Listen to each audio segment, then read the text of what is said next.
Mayor, how do you deal with the problem? Ano Mr. kaya ang tingin ninyo sa... Hindi,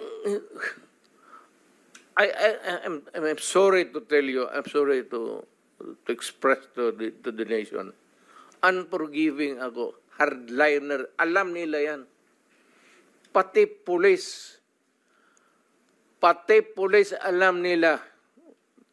They are not ready siguro to talk about it. Sinabi ko yan sa mga pulis. Putang ina kayong mga pulis, pag pumasok kayo dyan sa droga, kayo ang mauuna. Mr. Chair. No need to strike it out if that is the real way that the mayor then phrased his sentence. Yes, Mr. Chair, with the indulgence of the SP Pro Tempore.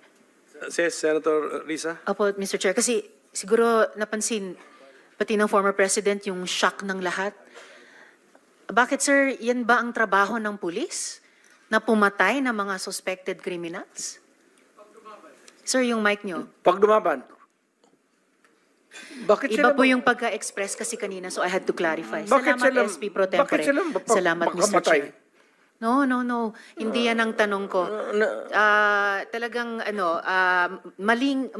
napaka hindi magandang impression po ng mga statements kanina. Kaya I appreciate the candor of Yusek Kuy at pati kanina ni General Danao.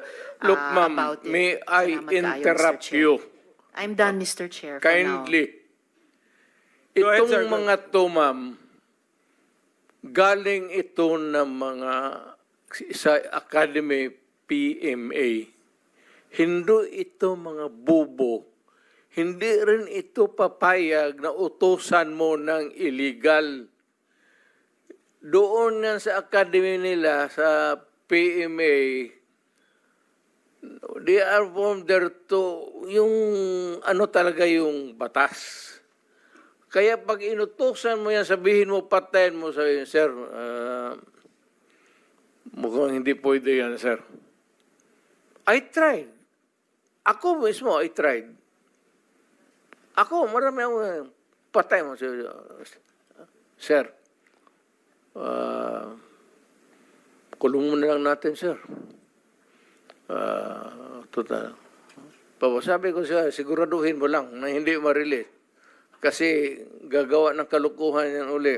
And they will mag-hold up na naman yan.